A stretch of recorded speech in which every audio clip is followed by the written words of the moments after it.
Hola a todos, bienvenidos a Territorio Político. Estamos atravesando una semana y vamos a estar atravesando semanas muy difíciles en la Argentina.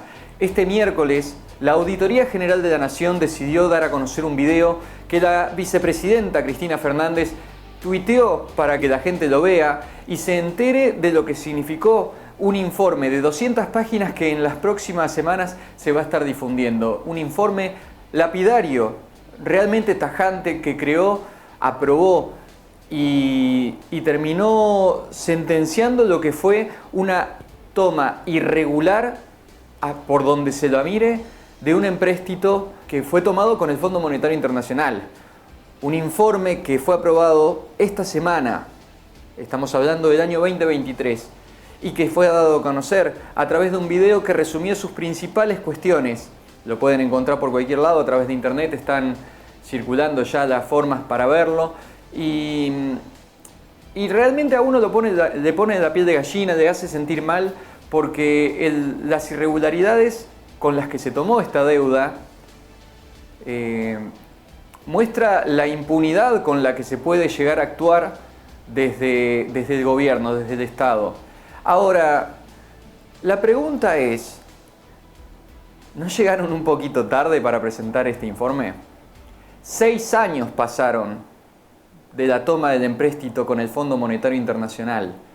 En el año 2018 se tomó el préstamo. En ese mismo año, Territorio Político, este programa, entre muchos otros, porque también a nivel nacional se puso sobre la mesa esta cantidad de irregularidades que se cometieron a la hora de tomar un préstamo enorme, un préstamo que es récord en la historia del Fondo Monetario Internacional, es récord de la Argentina con el Fondo Monetario Internacional, y que estamos pagando hoy todavía y tenemos por delante muchísimo para pagar, que nos volvió a atar, a encadenar al Fondo Monetario Internacional, luego de que habíamos dejado de estar ya en 2007 atados a este Fondo Monetario. Y resulta que el miércoles de esta semana,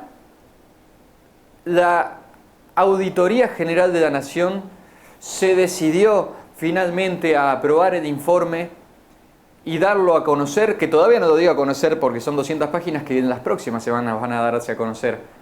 Y los van a poner en manos de la justicia para que la justicia actúe. ¿Qué es lo que va a hacer la justicia? Con un informe de 200 páginas sobre una toma de deuda de hace 6 años atrás. Probablemente abran una biblioteca, una hemeroteca, probablemente hagan un museo, pongan una estantería y ahí lo exhiban para que la gente pueda pasar y digan, mirá cómo fue la toma irregular de este préstamo.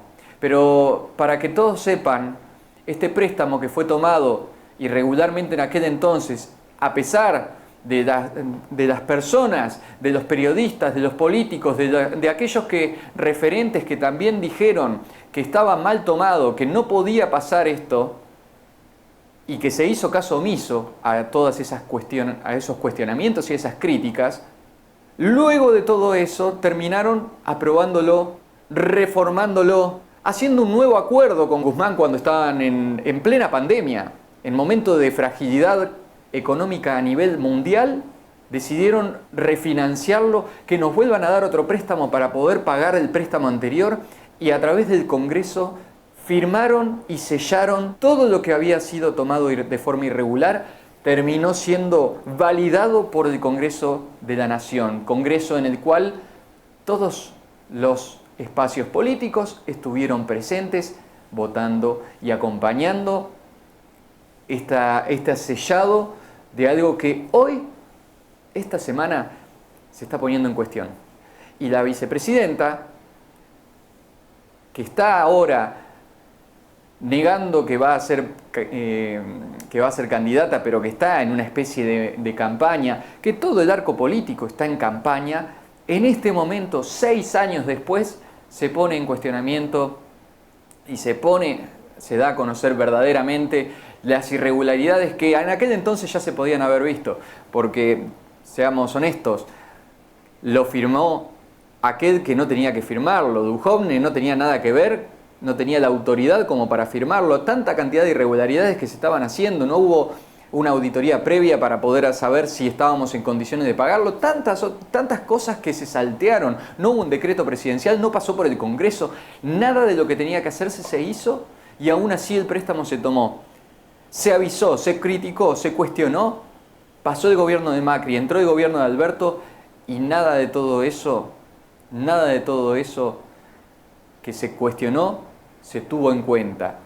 Al contrario, se terminó aprobando a través del Congreso, se terminó haciendo un nuevo acuerdo con el Fondo Monetario para pagar a aquellos que prestaron irregularmente, ignorando que se habían fugado incluso miles de millones, vaya a saber en qué, que todavía queda pendiente saber qué es lo que pasó con eso, pero bueno, pasarán 6 años más para enterarnos. Estaría bueno que quizás la Auditoría General de la Nación con este ritmo se ponga a verificar a ver si Rivadavia en el 1824 cómo fue la deuda que tomó. No sé, tienen tantas cosas evidentemente para revisar los de la Auditoría General de la Nación. Vergüenza dan, esa es la verdadera palabra, vergüenza. Un insulto a toda la ciudadanía que hoy está pagando los platos rotos de una deuda que fue tomada irregularmente y que fue validada por aquellos que decían que estaba mal tomada. Así estamos en este país y así estamos encaminando este programa del día de hoy.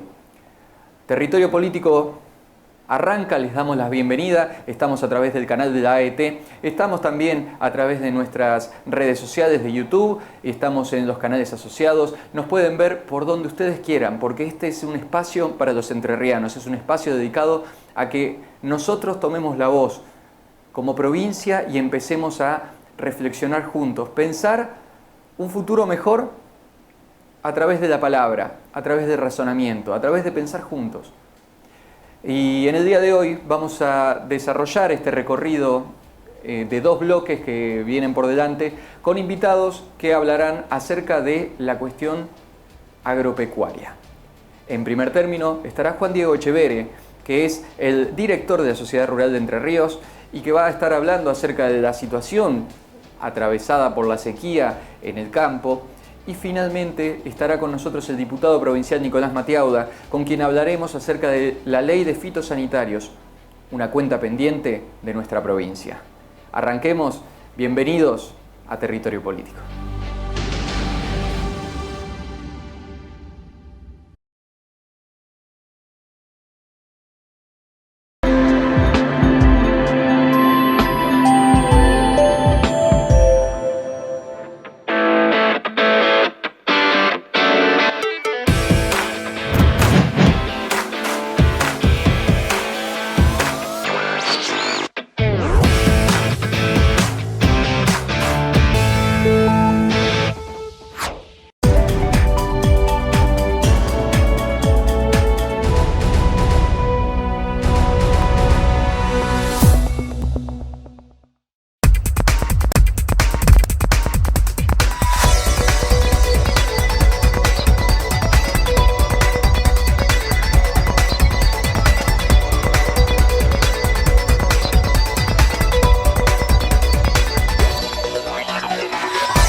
Nuestra cultura, nuestra gente, nuestro trabajo, nuestra historia, nuestra tierra. Todo eso que nos hace entrerrianos.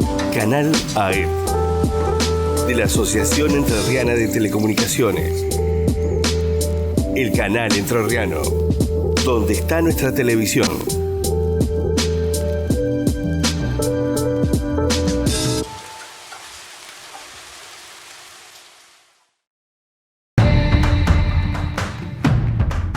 En el día de hoy nos acompaña a través de una comunicación vía Zoom Juan Diego Echevere, que es el director de la Sociedad Rural de Entre Ríos y director también de Acción Gremial a nivel nacional de la Sociedad Rural. Bienvenido al programa y gracias por este espacio para poder charlar un poco sobre la situación de la parte agroindustrial. Al contrario, Alejo, muchas gracias por contactarte y por esta entrevista.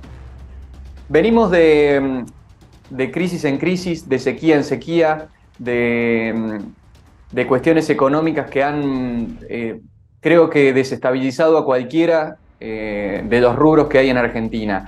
Hoy quiero focalizarme en el campo y quiero focalizarme particularmente en esta última sequía que tuvimos en estos últimos meses, que viniéndome a la mente lo que fue la del año anterior, con los incendios. En este caso fue un verano un poco atípico porque no hubo tantos incendios, pero la sequía fue más fuerte. ¿Cómo lo han vivido? ¿Qué impacto ha tenido? ¿Y de qué manera lo han ido solventando?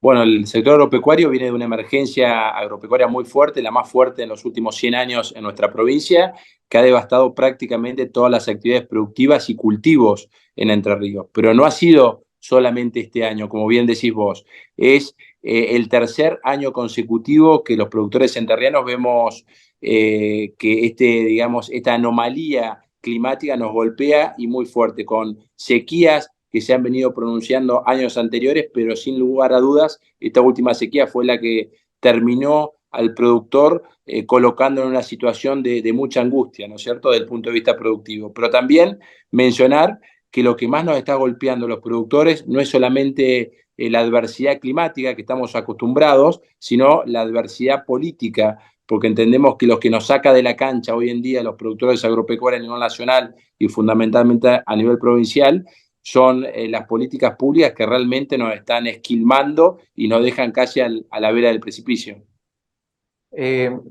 Si poniéndome un poco abogado del diablo, en el caso de las políticas que usted dice, ustedes han tenido dentro de lo que ha sido el esquema económico desde la era Massa, beneficios que no cualquiera tiene, como fue el dólar soja 1 y el dólar soja 2. No puedo decir lo mismo del dólar soja 3 porque ya vino con otro tipo de condicionamientos y con propuestas que quizás no fueron tan atractivas como las primeras dos. Y a la vez, incluso desde el ámbito provincial, se hizo una especie de condonación de impuestos para aquellos que padecieron mucho de la sequía. ¿Esas cosas no deberían ser vistas como gestos en favor de ustedes? Bueno, nosotros, el dólar soja 1, 2 y 3 fueron malas medidas, no fueron solicitadas por el sector agropecuario, sino todo lo contrario. Pedimos permanentemente que esa iniciativa del gobierno nacional no se lleve adelante, porque lo único que ha traído es problemas a todos los productores, porque digamos, ha intervenido el mercado de una manera que le ha traído más trastornos que beneficios. Y el dólar soja, que es la que impulsó Massa, fue no pensando en los productores, no pensando en el campo, no pensando en el interior del país. Lo hizo pensando en los recursos del gobierno nacional, pensando en recaudar dólares, es decir, en solucionar los problemas del propio gobierno. Es decir, que no vemos ninguna medida que haya beneficiado al campo, al contrario, hay un estudio de la Sociedad Rural Argentina que en los últimos 20 años las retenciones le ha aportado el campo al gobierno nacional más de 170.000 millones de dólares, que no los vemos que estén en ningún lado, no están en infraestructura, no están en mejor calidad de vida, no están en inversiones que haya llevado el Estado adelante, no hay una mejor educación, no hay un mejor servicio, no ha mejorado la calidad de vida de los argentinos con esos recursos. Y la segunda medida muy mala es el desdoblamiento cambiario, que ha transferido cientos y cientos de miles de millones del interior del país, de provincias como Entre Ríos, al arca nacional, que la han dilapidado, porque, vuelvo a insistir, no hay ningún resultado con respecto a todos esos recursos que se han transferido de las economías productivas. Al contrario, tenemos una pobreza récord absoluta que nos avergüenza, tenemos una inflación que no sabemos dónde termina y tenemos, digamos, una realidad que nos duele y uno mira alrededor Uruguay, Brasil, Paraguay y se da cuenta que la realidad es otra, que las medidas fueron otras de esos gobiernos y la calidad de vida, la inflación es del 1% o 0,8% mensual, no del 8%,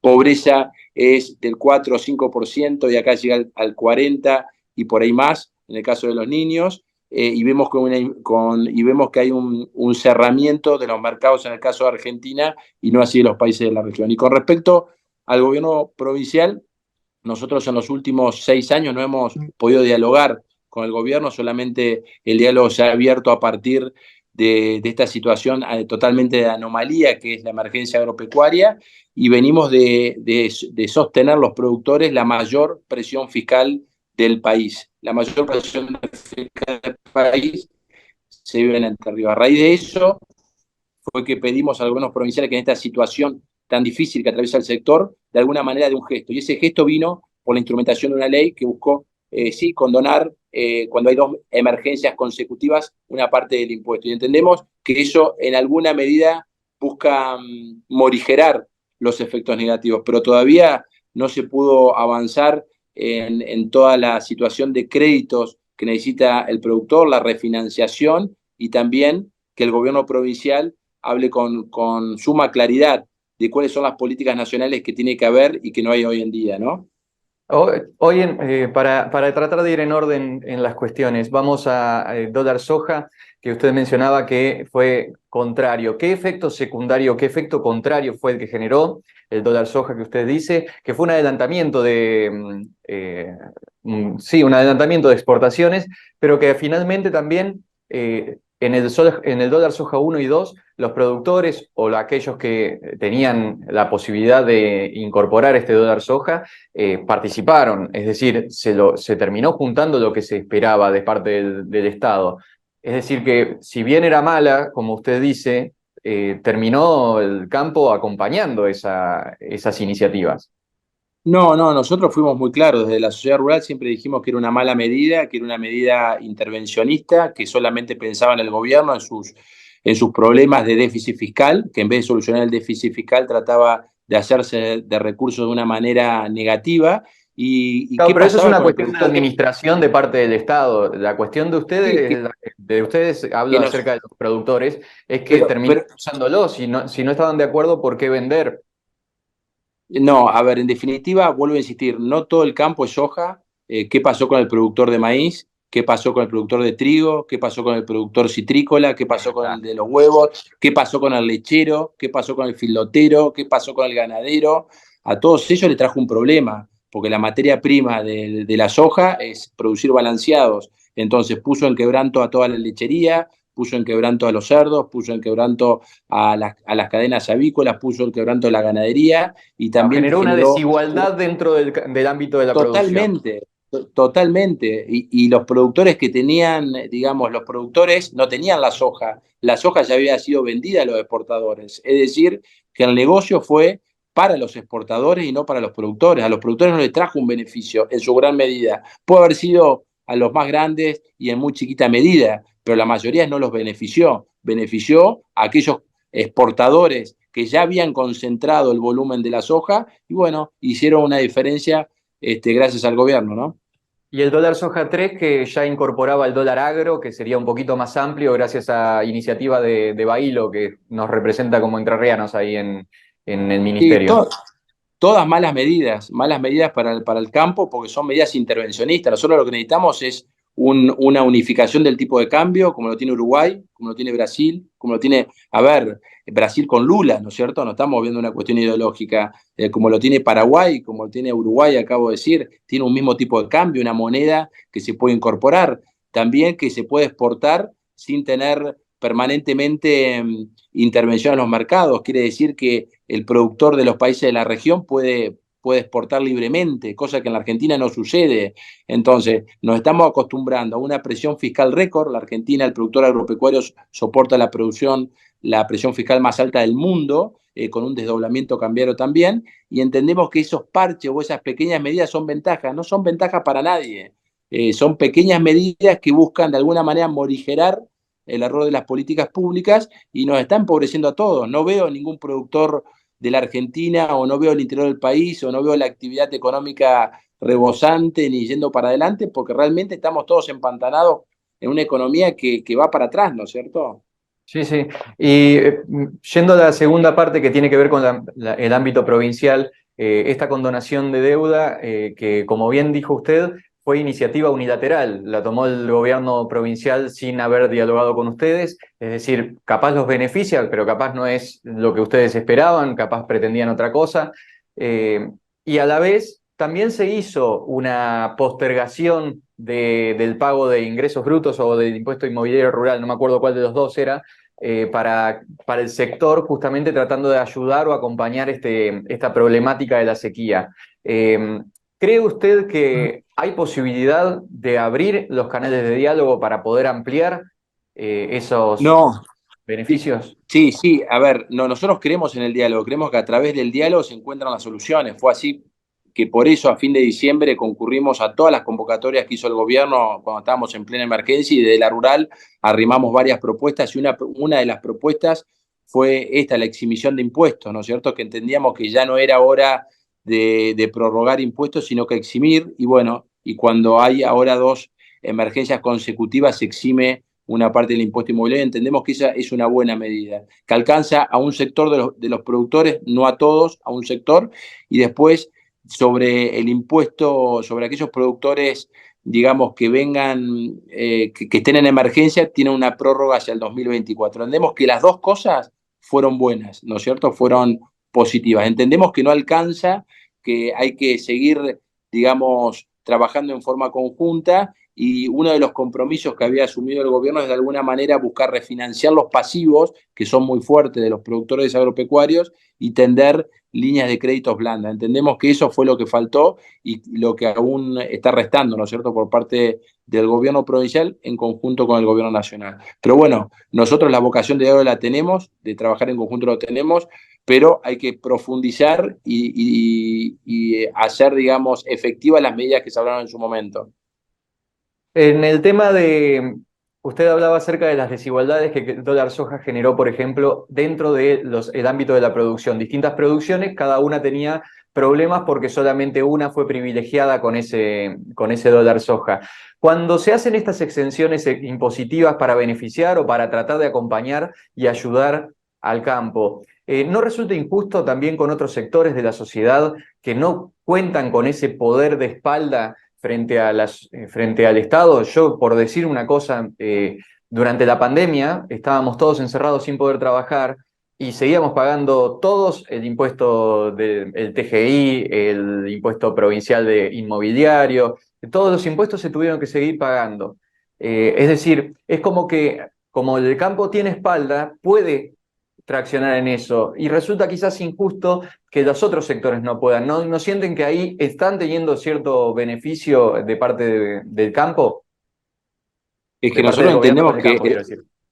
por un lado nos pide el gobierno que ingresemos divisas, que sigamos produciendo, que sigamos avanzando para que esos dólares entren al país y de alguna manera ayuden a equilibrar sus cuentas y siga girando la economía de todos los argentinos. Por un lado nos pide eso y por otro lado atravesamos estas fuertes crisis que por un lado fueron climáticas y por otro lado fueron producidas por políticas públicas del gobierno. Nosotros no nos vemos que estamos mejor, sentimos que nos hemos empobrecido y estamos digamos, sufriendo las mismas consecuencias que el resto de la sociedad. Somos parte de la sociedad del productor agropecuario, no es un eslabón perdido que está por ahí, ¿no es cierto? Es decir, que hemos sufrido lo mismo que han sufrido otros sectores, en este caso con una sobrecarga de medidas negativas. Las retenciones no están en otros sectores económicos, o sí están en la industria, o sí están en el comercio, no están solamente soportado por el sector agropecuario. Quiere decir que el Quizás sector deberían agropecuario estar en otros lados, como por ejemplo en el litio, que se lo están llevando con un 2% nada más de quiere retención. decir que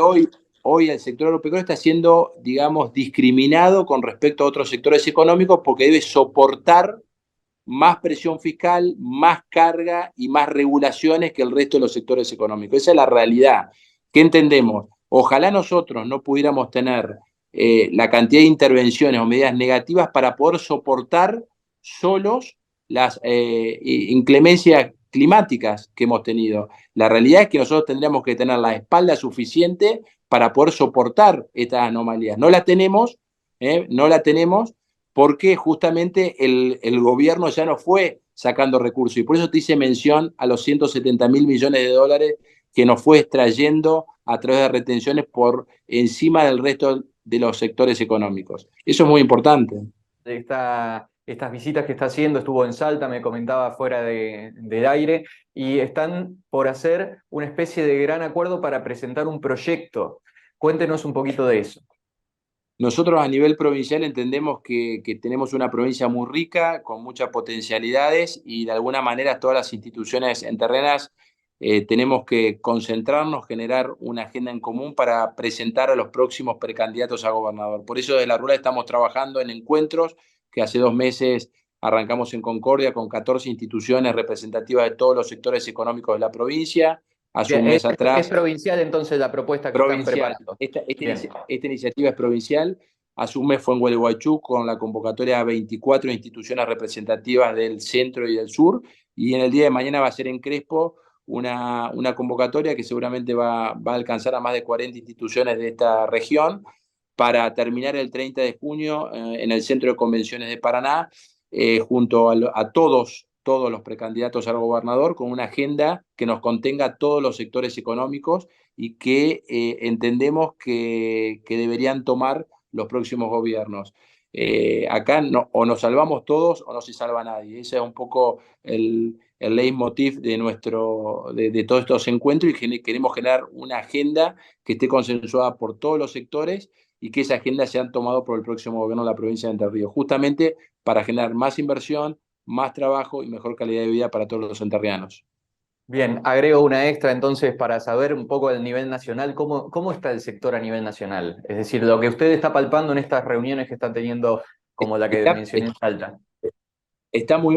Los sectores económicos están muy mal. La Argentina no hay sector económico que esté bien. Estuve recientemente en Corrientes, que estuvieron atravesando los incendios y una sequía también muy fuerte hace muchos años, en Resistencia en el Chaco, vengo de Salta. Lo que afecta son las medidas nacionales, vuelvo a insistir, esto de estar alejado de los mercados, estas intervenciones del gobierno, el desdoblamiento cambiario, las retenciones y las innumerables dificultades que están trabando esas políticas públicas a los sectores económicos. Por eso es que estamos como estamos y por eso entendemos que tiene que haber un cambio en positivo, sea quien sea el gobierno que siga, ¿no es cierto? ¿Y con Baguido cómo vienen las charlas?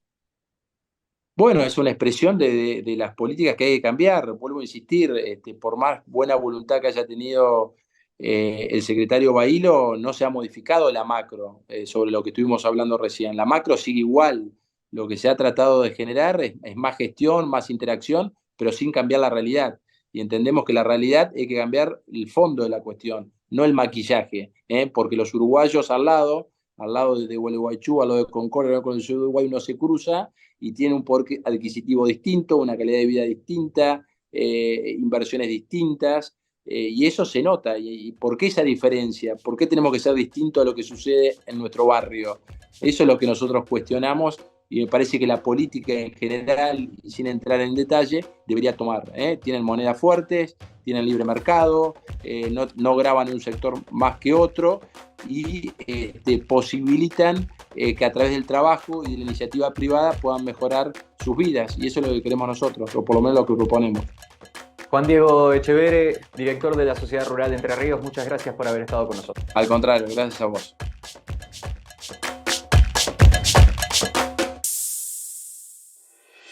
Una de las propuestas de esta gestión fue lograr mayor presencia en los barrios a través del acompañamiento social y la integración barrial. Las problemáticas sociales son transversales a todas las áreas municipales.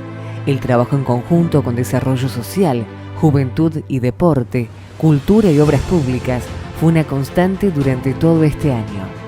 Fue importante fomentar el compromiso con las comisiones vecinales y barriales. Establecer el trabajo en equipo para garantizar derechos a todas las personas que viven en los barrios a través de todas estas iniciativas y acciones. Municipio de Urdinarrain, una ciudad en movimiento.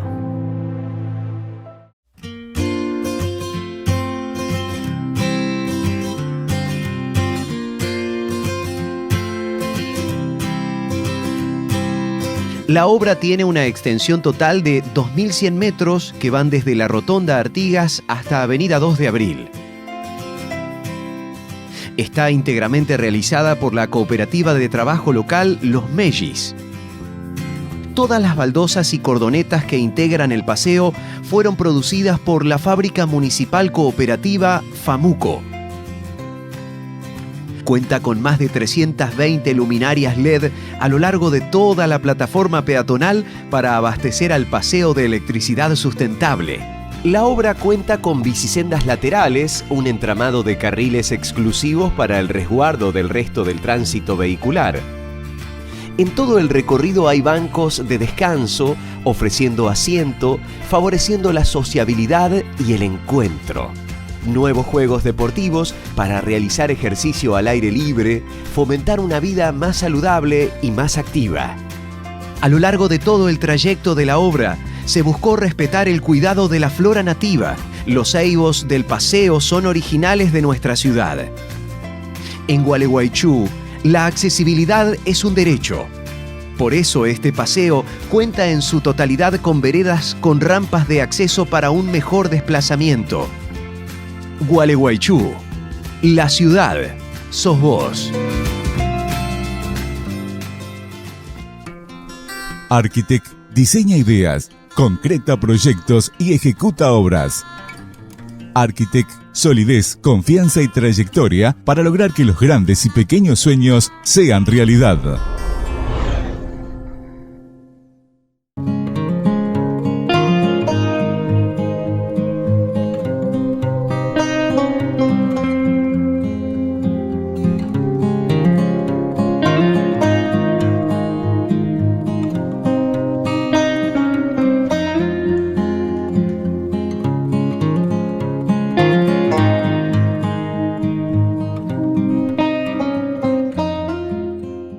Estudio Santa Isabel. Contador Roque Ricardo Díaz y Asociados. 1 de mayo 145 Gualeguaychú. Estudio Santa Isabel. Río Uruguay Seguros pone el seguro al alcance de tu mano con Rus Móvil. Ahora podés circular por todo el país mostrando tu póliza desde tu celular. Entrá en la tienda de Google y busca Rus Móvil de Río Uruguay Seguros.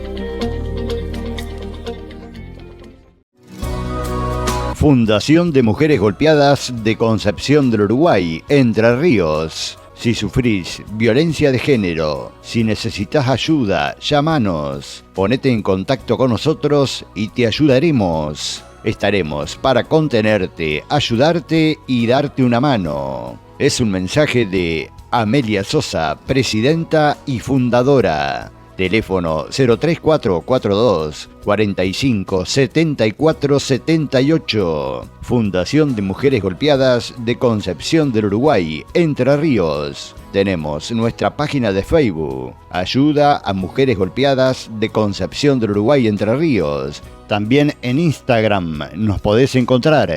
Te esperamos.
Donar sangre es un acto de compromiso con la vida. Es un enorme gesto solidario. Es fácil y seguro. En solo 20 minutos podés salvar hasta 4 vidas. Dona sangre. Salva vida. Gobierno de Entre Ríos. Ley de agroquímicos, ley de fitosanitarios que todavía está pendiente, una cuenta pendiente más que tenemos dentro de esta provincia. Y para charlar sobre la actualidad en el sector está con nosotros Nicolás Matiauda, diputado provincial. Gracias por acompañarnos. Gracias, Alejo. Muy buenos días. Bueno, es como mencionaba, una cuenta pendiente. La última vez que se trató quedó en foja cero, y luego un decreto y no hubo más nada. ¿Qué pasó con esas promesas? Cuando fui senador departamental en el periodo 2015-2019, abordamos la problemática social vinculada a la ley de fitosanitarios, y en esa instancia se había avanzado en un proyecto que tuvo un tratamiento en una comisión de carácter bicameral. En ese momento estaba Juan José Bailo entre algunos de los integrantes que componían esa comisión. Pudimos llegar a la media sanción en la Cámara de Senadores, y en la Cámara de Diputados se trabó la ley y pasó directamente a archivo.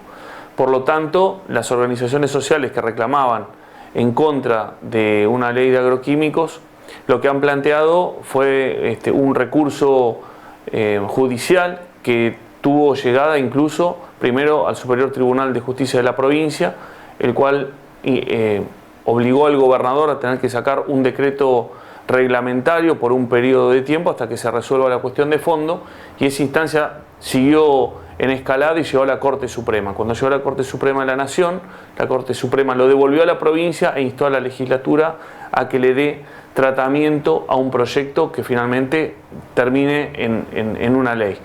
Bueno, ese mandato que tuvo la Corte Suprema vuelve a la provincia, y el gobernador, ya en mi mandato como diputado provincial, en todas las asambleas legislativas ha planteado justamente que era necesario que el tratamiento de la ley de fitosanitarios comience, y en definitiva logremos obtener una ley para poder regular el uso de los fitosanitarios o agroquímicos en la provincia. Lamentablemente ese proyecto entró en comisión, pero nunca se trató. ¿Por qué? Porque no hay consensos. Pero sobre todo no hay consensos en el oficialismo. El oficialismo en muchas oportunidades nos hizo valer la cantidad de votos necesarios para aprobar muchísimas leyes, y sin embargo en esta ocasión, a pesar de que Juntos por el Cambio estuvo de acuerdo en darle un tratamiento, no se pudo avanzar. En ese proyecto que envió el Poder Ejecutivo de la provincia, estuvieron trabajando no solamente los legisladores, sino también alrededor de 28 instituciones haciendo una consulta multiinstitucional, el cual se llevó a una redacción, pero lamentablemente no se pudo avanzar. Así que bueno, esta será una de las cuentas pendientes del gobernador Bordet al finalizar su mandato, porque yo creo que ya esta ley no se va a poder tratar por el escaso tiempo que queda. Para entender un poco qué significa el tema de no hay consensos, porque uno se imagina que tienen un proyecto al menos ya plasmado sobre el cual se debate, esto me gusta, esto no, es decir, si hay puntos de acuerdo ya en algún punto de acuerdo se empieza a estructurar. Yo no puedo entender que se dilate tanto el tema de no hay consensos, a menos que hayan intereses ulteriores de frenarla, o sea, que no sea por la ley en sí misma o por los artículos de la ley, sino porque no le sirve a alguien el tema de que la ley prospere. La ley es muy necesaria en el territorio provincial, lo que pasa es que es bastante dificultosa en los términos en que es planteada. El productor agropecuario necesita certezas de producción, y la ciudadanía también necesita certezas de protección a la salud. Sin embargo, la geografía de nuestra provincia impide que en los términos en que se plantea esta ley, en donde fundamentalmente las distancias a lugares donde habita el ser humano, o las distancias a algunos recursos naturales como pueden ser ríos y arroyos, hace que el mapeo de todo ese territorio realmente dificulte tremendamente la producción agropecuaria. En esos términos que no se pueden lograr los consensos. Algunos sectores más vinculados al ambientalismo plantean distancias muy muy grandes, y sectores más vinculados a la producción plantean la racionalidad en donde obviamente con el uso de tecnología satelital, tecnología electromecánica, nos permita dar una mejor precisión a la aplicación de fitosanitarios. Bueno, en esa discusión es que este proyecto prácticamente se traba. Ahora, otros puntos como por ejemplo un registro de aplicadores ha logrado consenso, un registro de empresas expendedoras también, un registro de los productos que se pueden utilizar en el territorio de la provincia ha logrado el consenso. Lamentablemente este proyecto no va a tener en este momento ese tratamiento, lo tendremos que ver seguramente en el próximo gobierno, no sé si será de Juntos por el Cambio, no sé si será del oficialismo, pero bueno, hay un mandato de la Corte Suprema, incluso que vuelve del Superior Tribunal, a que este problema que tiene la sociedad entrerriana hoy tenga una resolución precisamente que se trate en la Cámara en la legislatura provincial. Para entender cómo está la situación actual sin esa ley que está pendiente, ¿sobre qué base se hacen las reglamentaciones? ¿Sobre qué base se está estructurando la producción en sí misma? Y bueno, hoy se hace a través de lo que es un decreto de la gobernación, y eso es lo que, digamos, de manera preventiva es lo que rige, puso una lógica. Ahora, tenemos el caso de Gualeguaychú, y esto se empieza a repetir en muchas localidades de la provincia de Entre Ríos. Para la audiencia, la provincia de Entre Ríos tiene aproximadamente 300 localidades distribuidas a lo largo y a lo ancho de toda la provincia.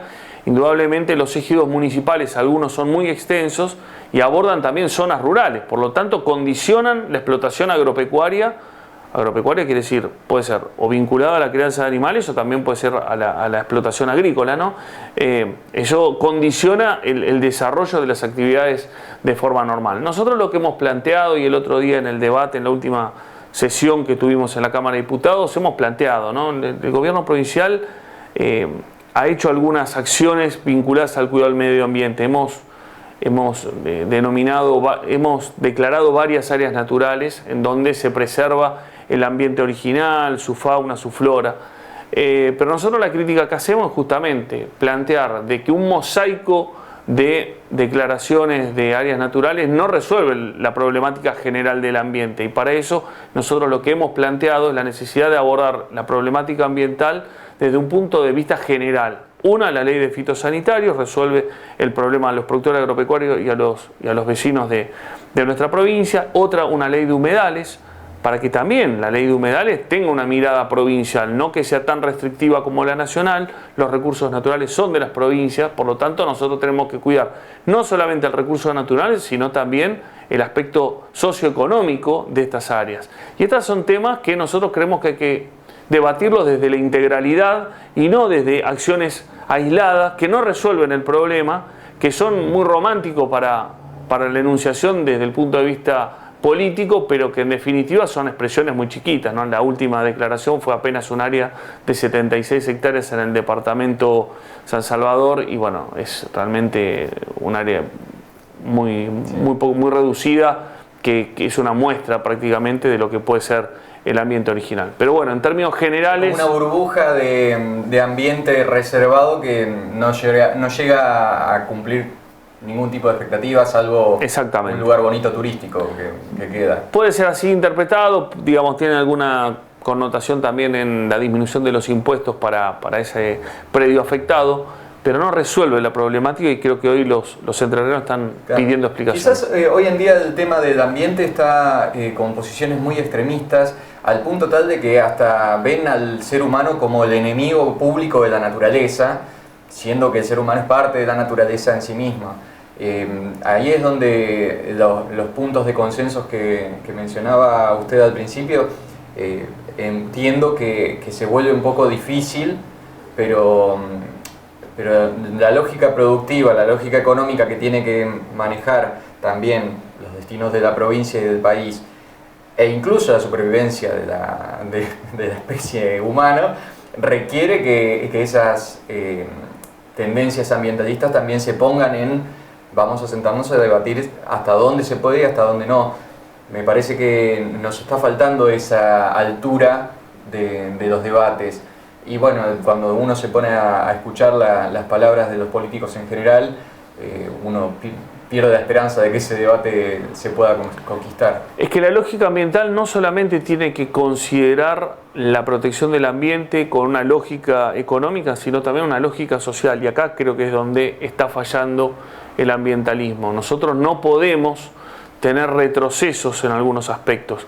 Yo las producciones ecológicas, por supuesto que me parece que son importantes, pueden ser un proyecto a futuro, pero no le resuelve la vida a la gente. En general son explotaciones poco desarrolladas, muy rudimentarias, y hoy la economía mundial también te lleva a otro tipo de procesos.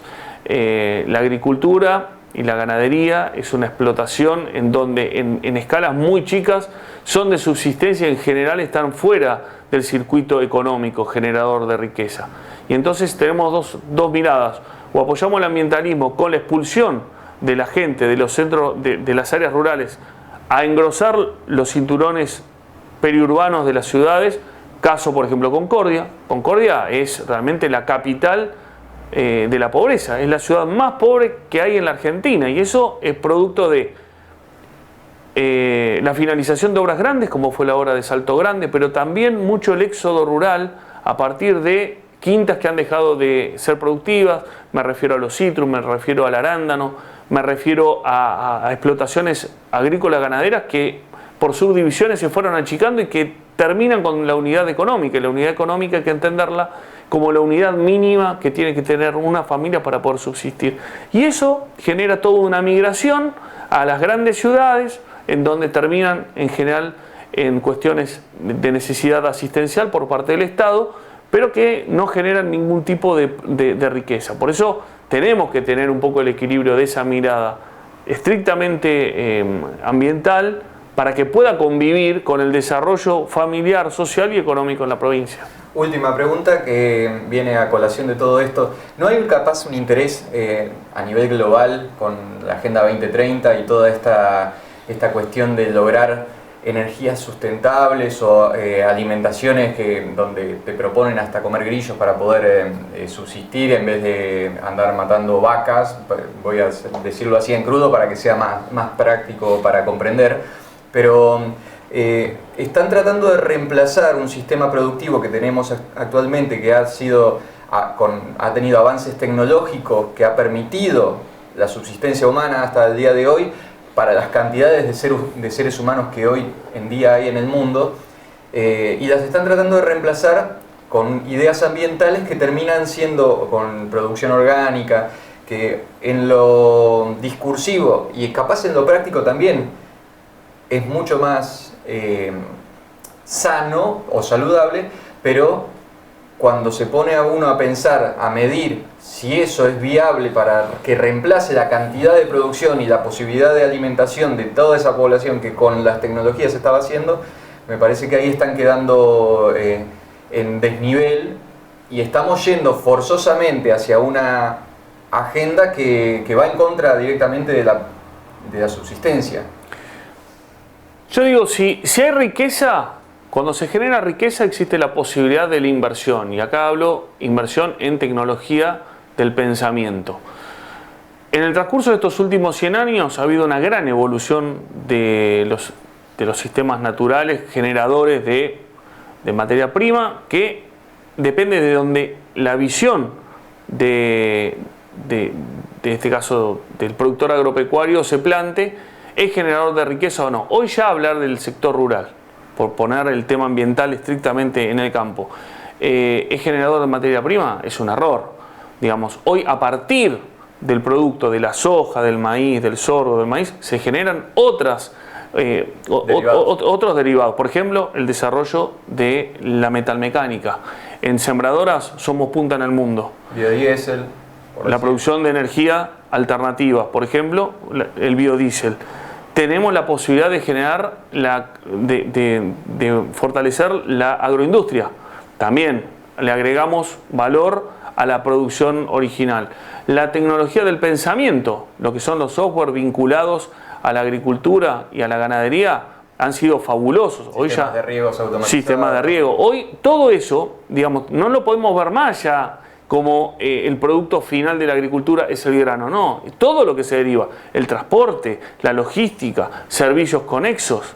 Digamos, tenemos la posibilidad de desarrollarnos justamente en una... Me parece que tenemos que plantear un equilibrio armónico entre el ambientalismo y el desarrollo humano. Bueno, en ese caso creo que el agro va picando en punta. Hemos, por supuesto, dejado de utilizar un montón de productos porque no eran amigables con el ambiente y se han desarrollado otro tipo de fitosanitarios. Hemos desarrollado la siembra directa, hemos desarrollado el manejo de lo que es a granel y eso ha mejorado las condiciones de contratación para el personal vinculado al agro. Hoy se ha tecnificado de tal forma que el esfuerzo físico en el campo se ha reducido notablemente.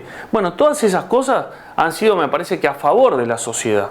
Lo que se necesita es ponernos de acuerdo justamente para que este trabajo, el que está vinculado al agro, que tiene mucho impacto sobre el ambiente, yo creo que positivo en la mayoría de los casos, porque hemos generado el desarrollo y la riqueza de un montón de comunidades, Crespo, Urdinarrain, San Salvador, un montón de localidades. Bueno, esto nos ha permitido generar un sistema económico, social y ambiental que es virtuoso y que creo que tiene una gran posibilidad de adaptarse perfectamente a las condiciones que nos da el territorio provincial, pero que también nos exige la ciudadanía. Bien, nos queda entonces pendiente para el futuro, ojalá que sea cercano, una reglamentación de reglas claras y consensuadas. Eso es lo que fundamental para que todos los sectores se vean en una ley de estas características defendidos, ¿no? El ciudadano común que le cuide la salud, el ambiente tenga su protección, el productor agropecuario tenga sus condiciones. Gracias, Nicolás. Gracias, Alejo, a vos.